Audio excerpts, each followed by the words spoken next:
1% of everything. Yes, you've got some there. Oh, and some bags as well. Yeah, I want to make sure you get some. Now here I have this here little polemic which I've written all myself on my own, with no help from anybody else except me, called The Three Dimensions of Freedom, now available from the fabulous Faber and Faber, embodied here, and our two friends. And what we're filming now is a little bit of promo for the book to get some of the ideas out of this book into the vast expanses of the internet. So I'm going to be talking briefly about this, and then our dear friend from Faber and Faber have some free copies for you and a badge, and if you look a bit sad, maybe a hug. So Hannah, when can I? Shouldn't you sort of be down here somewhere? Do you think? No, I mean, shouldn't you? You're gonna. You're right, I'll leave it to you. Yeah, don't worry about me. I do. Did you find your credit card? No. Oh, see, I am worried about you now. Siblings, lend me your ears, for I am here to talk of the crisis of accountability. The great challenges that we face in the coming years are all based upon a dangerous lack of accountability. Firstly, economic accountability.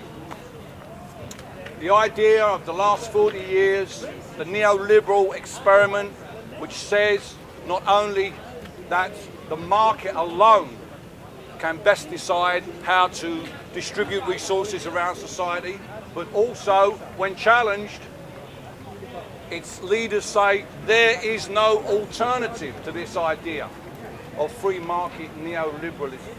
As a result of this, the individual citizen no longer has a sense of agency over their lives, over their place in society, but also within the economy. The corporations have far too much power. Globalization has liberated them from the need to pay taxes in the places where they make their profits. As a result, it's almost impossible for governments of any shape or form to hold them economically, socially, and I would argue politically to account. The second great challenge we face is the challenge of climate change, and that clearly is a crisis for accountability, because we as individuals have to play a role in trying to save the planet, but it is the power of corporations, of institutions, of nations that can really do something about the way that the climate is changing. It shouldn't be left to a 16-year-old from Scandinavia to take charge of a campaign to save our planet. We must all be involved. We must all be trying to hold those in power, economic power and political power, to account. The third great challenge that we face is automated decision making. The ability of algorithms to decide whether or not you're worthy of credit of any sort, not just economic credit, but of any sort, is a huge crisis of accountability, because whoever has programmed this algorithm may not be compatible with who you are as an individual. So do we surrender ourselves to the power of algorithms and attempt to match their conception of who we should be, or do we stand on our own individualism? Who will police the bias within the algorithm? But the greatest threat to us all, in terms of urgency, in terms of something that is already upon us, something that we see all around us, is the rise of populism. The authoritarian leader is the prime example of alpha male unaccountability. Their whole idea, the way they put their policies across, such as they are, is all about remaining beyond account. We've seen it even today with Nigel Farage confronted on the BBC about his policies. He had no answers except to attack the BBC. And this is something we see around the world. Authoritarians in Brazil, in Hungary, in Israel, in Poland, here in Great Britain in form of the Brexit campaign. They have no answers. And those ideas they have are simplistic. Why do you think they like no deal so much? Because it's a blank sheet It needs no explaining. And this is the real challenge we face. When Donald Trump, during the presidential campaign in 2016, was confronted live on TV in one of the debates about his treatment towards women, he deflected the answer by saying, "I don't believe in political correctness." And the funny thing is, I don't believe in political correctness either, because it does not exist. There is no such thing as political correctness. It is a trope that is used by those who are trying to police the limits of social change. It's a complete deflection. There is no political party running on a program of political correctness. There are no academics writing the ideology of political correctness. There are no marches in the streets, people demanding more political correctness. It is a right-wing trope that is being used by people to keep women, people of colour, LGBT communities, minorities generally, in their place. And how do they do it? They do it by having a very defined notion of what constitutes freedom. As far as the right are concerned, freedom is only the liberty to say what you want to say, whenever you want to say it, to whoever you want to say it to, with no comeback. Now, if that is the definition of freedom, then it is not Martin Luther's "I have a dream" speech that we should look to as the exemplar of emancipation, but the Twitter feed of Donald Trump. Because that is an exact example of what happens when you allow someone to say what they want without any kind of comeback. And this is why the notion of liberty that we currently have has to be challenged.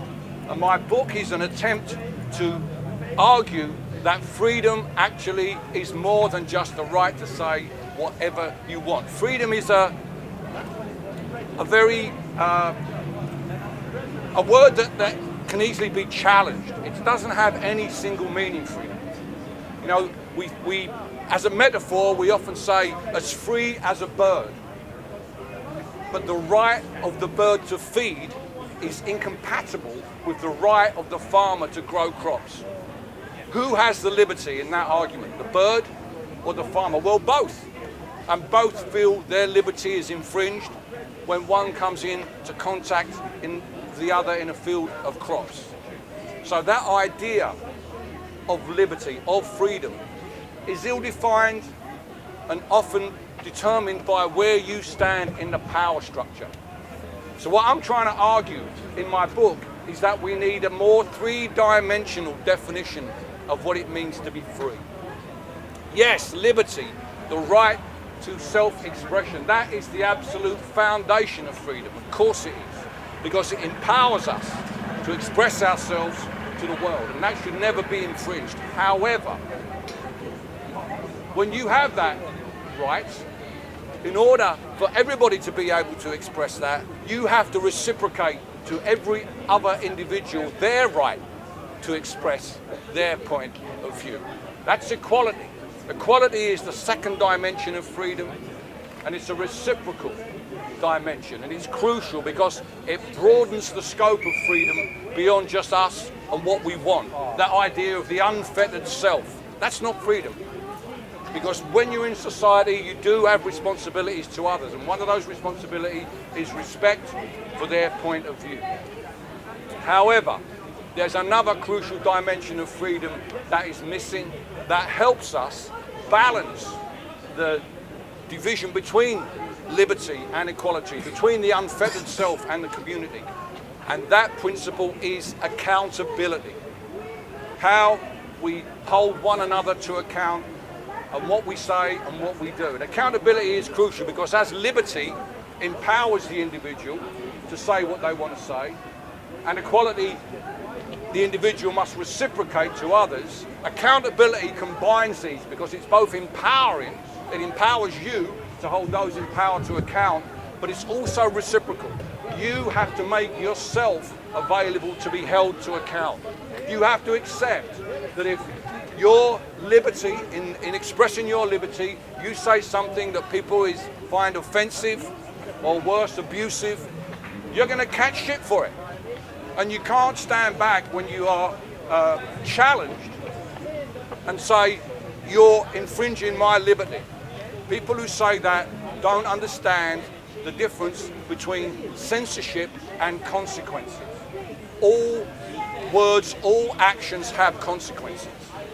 And if we are to live in a society where freedom is available to the maximum number of people, then we have to be able to recognize that it's not just about me and what I say.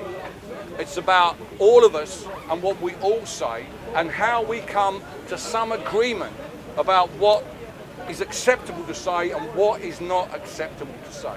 Because democracy was built to both give the individual that power, that liberty of expression, but also through its laws to balance that up with the benefit that is to the whole community. For freedom of speech, freedom of expression has never been a complete universal ideal. It's always had limits, even in the United States of America, where freedom of speech is almost fetishized. There are still limitations under the Constitution to that.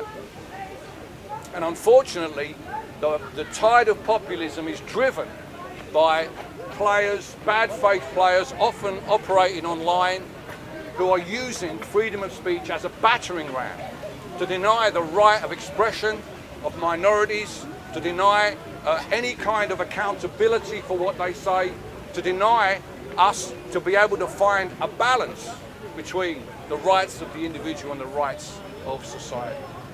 So that is the case I'm trying to make in the book, that yes, your right to say what you want to say is sacred and should not be prohibited, but that comes with consequences. And providing you are willing to accept the consequences of your actions, then we remain in a free society. But when men come to power, and for some reason it almost always is men, who believe that there are no consequences to their actions, that they can work and say and express anything they like with no comeback, then that is when freedom becomes dangerous. Now you might think to yourself, how can freedom become dangerous? It's such a wonderful thing. Everybody loves freedom. Yes, freedom, when it's emancipatory, is a wonderful thing. But freedom in its extreme can also lead to impunity. And when someone acts with impunity in the way that Donald Trump acts with impunity, when the American Congress tried to hold him to the Constitution, when politicians in our country questioned about the validity of a no-deal Brexit, just brush things aside and attack the person who is interviewing, when people online immediately attack you when you challenge them, that impunity itself undermines our freedom. It undermines all of our freedom. So I've written the book because I believe, whether we like it or not, the Trumpian view of social discourse is coming to this country as it is coming to other countries. If he had not been elected, I probably wouldn't have needed to write this book, because all the right-wing authoritarian bigotry would have stayed kind of in the distance, online, away from us all. But sadly, the election of Donald Trump has brought it frothing to the surface, and it will continue to infect the discourse that we have as individuals and a society unless we can build a defence against it that calls it out at every step. Because we have not just one line to cross, we have 3 lines to cross. We have liberty, we have equality, and we have accountability. Thank you very much.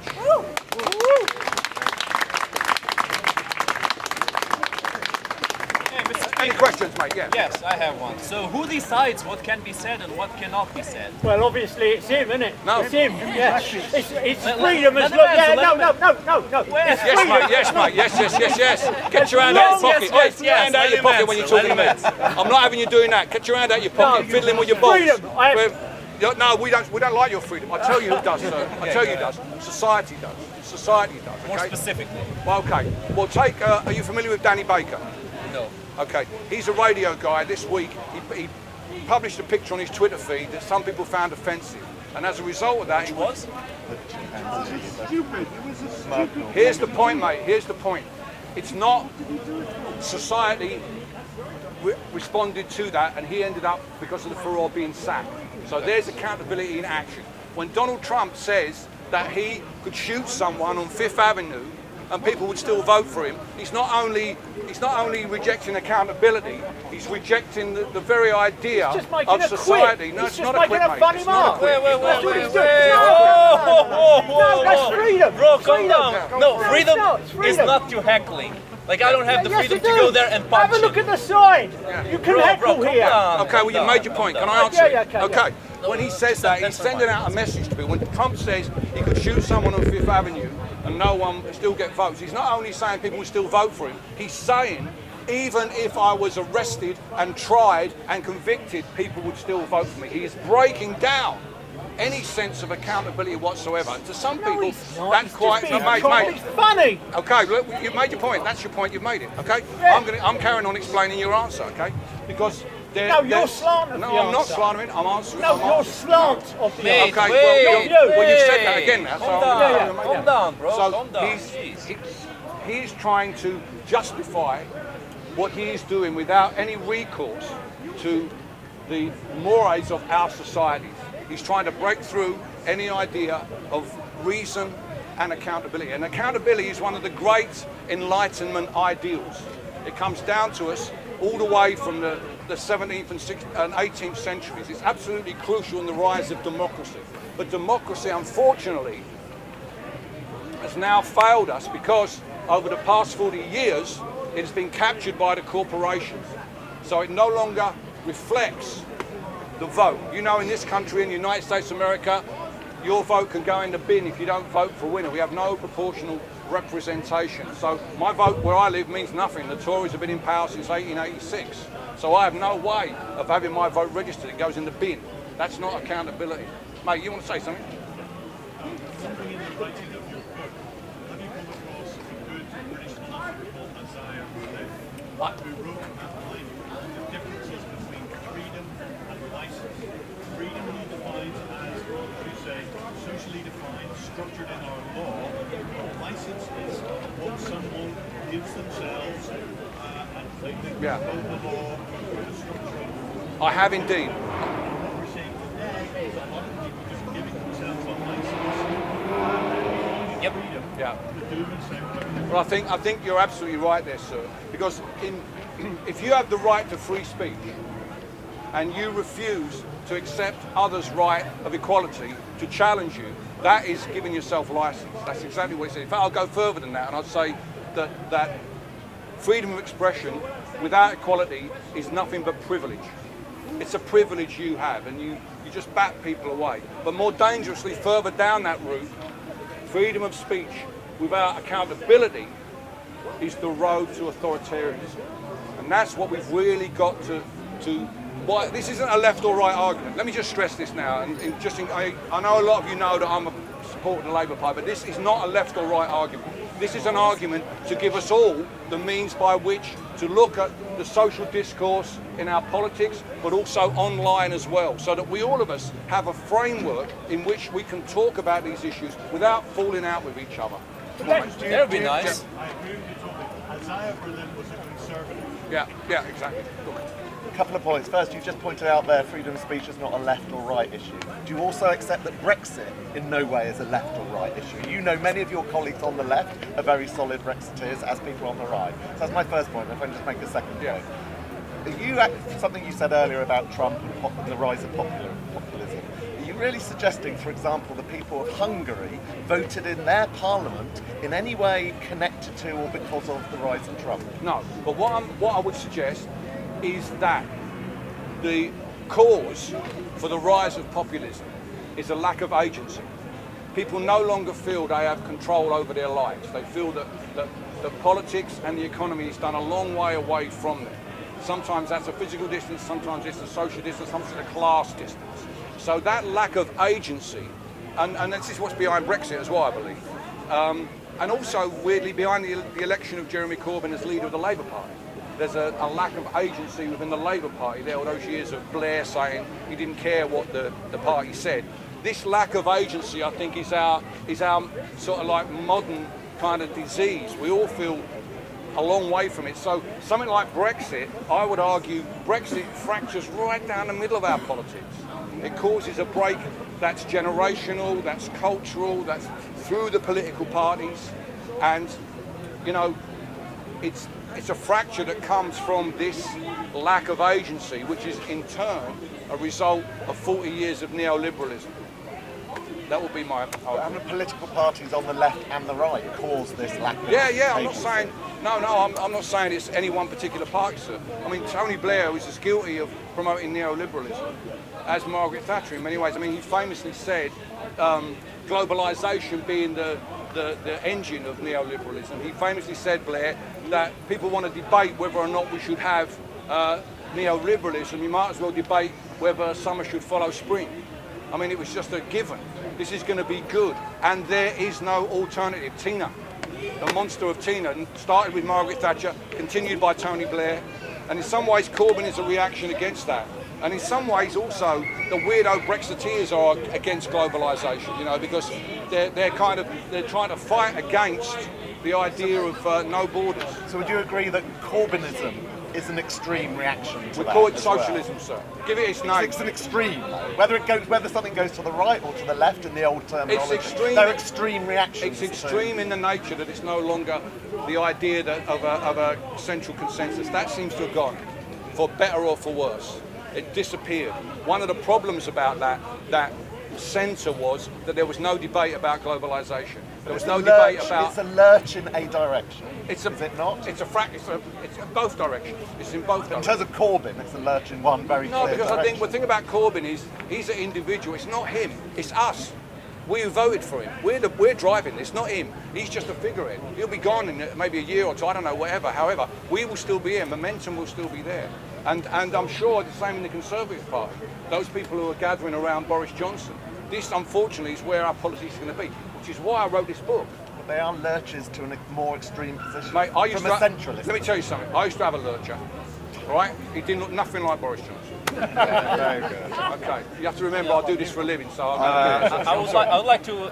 I'm not very sorry, but I'm not very satisfied with the answer. I would like some more specification because seeing that you want certain rules to be implemented to censor a certain kind of speech that you do not like, we need certain rules to implement that. No censure. What you're saying. No censure, mate. So what do you want No to censure. do with hate speech? What do you want to do with it? What I want you to do is you to accept the consequences for you to use it.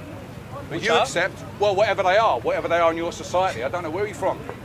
I'm from Ukraine. Ukraine. Well, in a country like Germany, for instance, there are very heavy laws against certain aspects of hate speech. In the United States of America, it's much more lax. But the key thing is not about what the law is. It's about you as an individual when you speak and express your liberty, which you have a right to do. That you accept the consequences for that. That you don't turn around and say, "Oh, I'm being censored. You can't free speech." You can't say that. You've got to stand up for what you believe in and take whatever comes through that door. 'Cause it's like opening a door. Okay, wait. Wait, No, here's the but- thing. Sorry, I will come to you, mate. Where does the punishment come from? Who has the It's authority social. to It's punish not- those people? You're talking about laws now. I'm not talking about laws. No, but I'm talking about that punishment that you're talking about. You're saying, calm down, bro. You're saying that people need to accept Yeah. what comes with Well, hate speech. Now, online, who brings that? to online? You might get thrown off Twitter. them? Okay, so By you the think that's algorithm acceptable? that you talked That's, about. yeah, I think that is. That's yeah. acceptable. Yeah. What? Give me examples of that hate speech that is acceptable for you, that is enough for you to be thrown out of Twitter. It's not my job, mate. I'm not Twitter. It's not your job. So why are you advocating it? If you have absolutely no because opinion I on believe it? in accountability. I'm Okay, talking about a accountability is principle. good, but Twitter is considered a free platform. It shouldn't have the authority to purge its ranks out of people it doesn't agree It's a with. private business. It has a right to do whatever. Just as if I run a pub and you come in and started a fight, I will be able to throw you out the next Then time we you have come absolutely no freedom in social media. There you go. You've done it. Exactly what I said. Okay, so You're you agree with refusing that. to take You- the. you No, agree I'm saying with removing you're all kind of refusing freedom to from accept the social media. consequences of your actions. My actions. Yeah, I'm you're not the one talking who says, about my then we actions. have no freedom. If I'm not on Twitter, no, we listen. have no freedom. Look, you can say whatever you like, mate. Just because it's not on the front I page want of the examples Times from you. doesn't mean you're I want examples from you. from me. Yes. Okay. Because you're defending this. Yeah. You're defending people getting Yeah. kicked out of If Twitter, you stood up Facebook, here, whatever. you stood up here and told Yes. me that the Holocaust didn't happen, I would be very, very angry about that. And I should imagine these people here would shout you down and send you away with ringing in your ears. How's that? Fair enough. That's what I'm talking about. Is it enough for me to go to jail? No, I'm never talking about jail, mate. I'm not talking about jail. You've got to... Do you know, are you acquainted with Count Just a Dang? second, let's talk this one. The problem with that is that leads to mob rule, like people being stoned to death for burning the Quran and all There you sorts go. of nonsense like that. That is, if it's unregulated, that is mob rule, and that is mental. No, There you because go. And it's if still... it is regulated and it's done My the other point way, exactly. then it's Starnil. Well, that's where it'll head. That's where it'll go. Well, So you're pro-mob rule? Yeah, mate, look, this is like being on Twitter, isn't it? Fuck me. Look, I'm talking about accountability. Do you believe in accountability? Yeah, but Okay, well, what's your problem? What's your problem with being held to account? By Doing thugs. it legally By thugs. within a Well, framework. fine, violent what thugs. are we talking about? Accountability should only be enforced by law. If it's not enforced by law, You it's don't mob agree with what I'm saying. You You don't agree with what I'm saying, No, mate. but then Yeah, if no, I but yeah, but right, what? get off and walk away then, that's Why? your responsibility. No, it's Well, not. then you're not accepting your responsibility. I am, it's because mob- I'm- Okay, what about if I come in with 10 friends and we all say it? That's mob rule. No, it's not mob rule. Why Yes, is it it mob is. rule? It's Yeah, not, well, it's not because like it's that. not It dictated goes on by here. law. He's a Tommy Robinson supporter. I'm surprised it took you that long to come out with Am that. I Tommy Robinson? Glad you didn't deny this. Ladies and gentlemen, thank you very much. Yay! He's a champion. There you go. I mean, you can answer some questions. Would you I like to answered just your leave? fucking question. Oh, there you go. That's the answer. That's it. You got to remember. Come here, bro. Come here. Let's talk about it. I'm not heckling you. I'm asking you questions. I'm asking you questions. From your Come, man, say it straight. Man, don't listen to BBC. Man, don't listen to ITV. Mate, what can I tell you? Cool. I'm a Speaker's Corner. I've got a new book out called The Three Dimensions of Freedom. I'm here to make the argument that freedom is not just free speech alone. It's also about liberty, about equality, and about accountability. And that if you only have free speech, you're not really free, because free speech without equality is privilege, and free speech without accountability